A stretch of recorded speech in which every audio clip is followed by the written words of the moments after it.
ఈ అవతారంతోనే ఎవరైనా ఆశీర్వదిస్తారా? ప్యాంట్ వేసుకోండి. అయితే నువ్వు బయటికి వెళ్ళు. ఎందుకు? నాను బయటికి వెళ్తే డోర్కి గొళ్ళెం పెడదామనా? తెలివితేటలు ప్రదర్శించకండి, ముందు ఆశీర్వదించండి.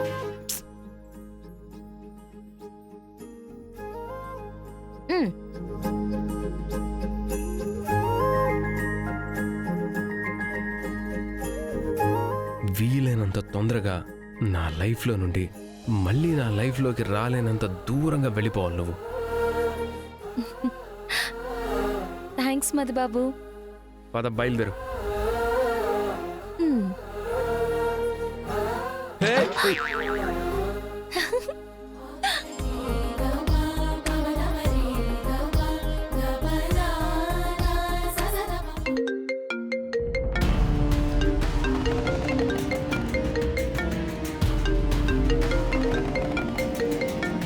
జైలర్ గారు కాల్ చేస్తున్నారేంటి? చెప్పండి జైలర్ గారు. సారీ ప్రియంవద గారు, అతన్ని రిలీజ్ చేయమని కోర్టు నుంచే ఆర్డర్స్ వచ్చాయి.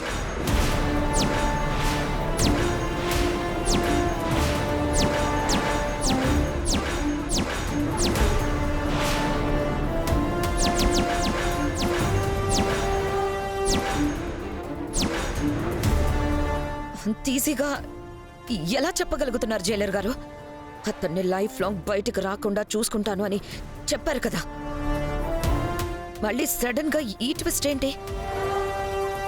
ప్లీజ్ జైలర్ గారు, ఏదో ఒకటి చేసి అతను బయటకు రాకుండా చూడండి. సారీ ప్రియంవద గారు, అతను చెయ్యని తప్పుకి 14 ఏళ్లు జైలు శిక్ష పడేలా చేశారు.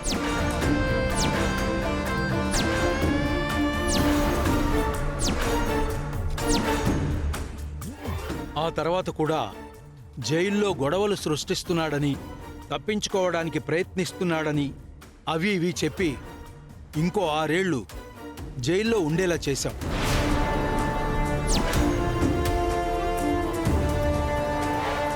ఇంకా అతన్ని జైల్లోనే ఉంచడానికి కారణాలేవీ దొరకటం లేదు. అయినా ప్రయత్నిస్తే నా ఉద్యోగం రిస్కులో పడుతుంది.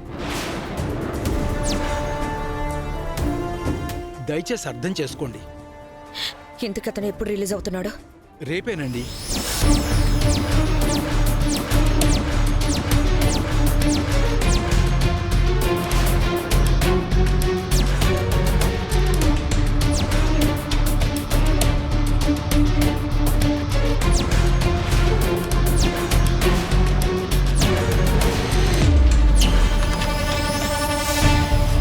ఒకవైపేమో అది బతికే ఉంది, దాన్ని తీసుకెళ్లినోడు బతికే ఉన్నాడు. ఈ తతంగం అంతా తెలిసిన ఆ నర్సు కూడా ఏకులా మొదలై మేకులా గుచ్చుకుంది. వాళ్ళని ఎలా పట్టుకోవాలి? నా లైఫ్కి రిస్క్ లేకుండా వాళ్ళని ఎలా అడ్డు తొలగించుకోవాలి అని జుట్టు పీక్కుంటూ ఉంటే ఇప్పుడు ఇదొక హెడ్డేక్ తయారైంది. ఇప్పుడు అతను బయటకు వస్తే నన్ను అంత ఈజీగా వదిలిపెట్టడం. సో అతను బయటికి వచ్చి నన్ను టార్గెట్ చేసే లోపే నేనే అతన్ని టార్గెట్ చేయాలి. చేయలేకపోతే నా ఉనికికే ప్రమాదం, నా ఉనికికే ప్రమాదం.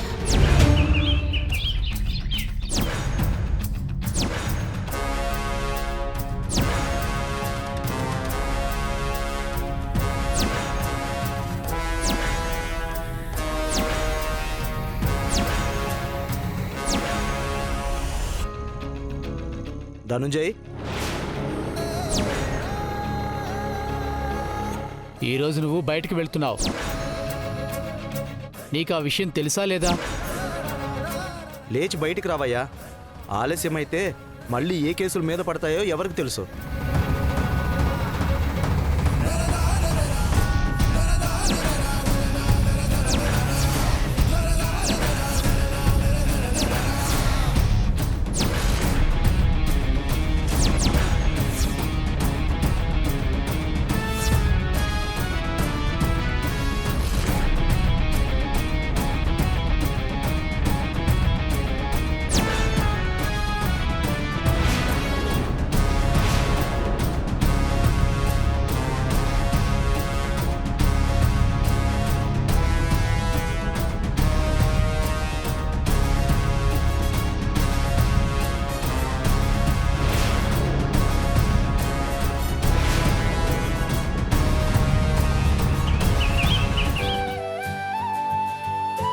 నేను చెప్పినవి తీసుకురండి. అలాగే తీసుకొస్తాను. ఈరోజు బిజీ లేదు. మర్చిపోవద్దు. ఫైల్స్ అన్ని పెట్టేసావుగా? పెట్టేశానండి. పెద్దమ్మ గారు పెద్దయ్య గారికి రాగంబలు చేసి ఉంచాను. పెద్దయ్య గారి కిందకి రాగానే ఇచ్చేయండి, బాయ్ నాన్నమ్మ. మర్చిపోవద్దు. అలాగేనమ్మా. బాయ్. బాయ్. మధుసూదన్,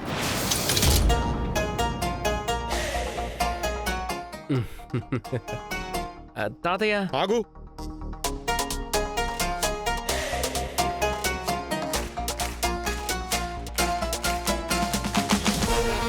ఏంట్రా, శ్రీలక్ష్మి ఇంట్లోనే ఉంది.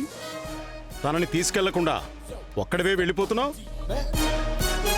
తాతయ్య నిన్న గుళ్ళో తన కాలు గాయం అయింది కదా, రెస్ట్ తీసుకొని అని చెప్పి నేనొక్కడే వెళ్తున్నాను.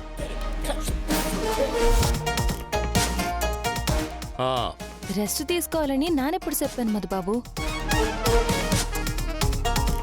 ఆయన నాకు గుచ్చుకుంది చిన్న కొబ్బరి పెంకు, దానికి నా కాలేదో ఇరిగిపోయినట్టు చెప్తున్నారు.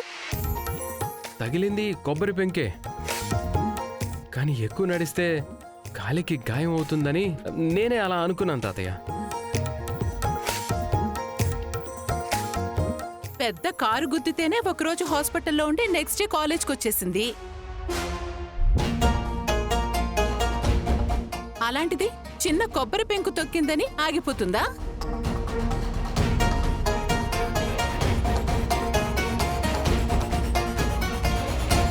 బాగా గుర్తు చేశావమ్మా. ఈ పండగ హడావిడిలో పడి మర్చిపోయాను. ఎరా మధుసూదన్, మొన్న నీ భార్యకి రోడ్డు ప్రమాదం జరిగింది. అదసలు ఎలా జరిగింది, ఎవరు చేశారు అని కనుక్కునే ప్రయత్నం చేశావా?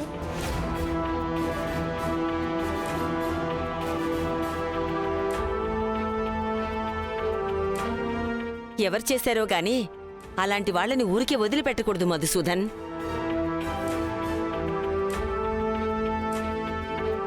దేవుడి దయవల్ల మన శ్రీలక్ష్మికి ఏ ప్రమాదం జరగలేదు కాబట్టి సరిపోయింది. అదే ఏదైనా జరుగుంటే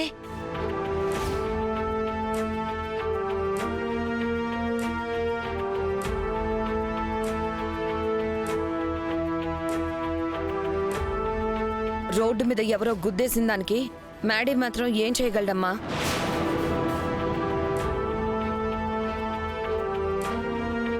లక్ష్మికే భయం భక్తి ఉండాలి.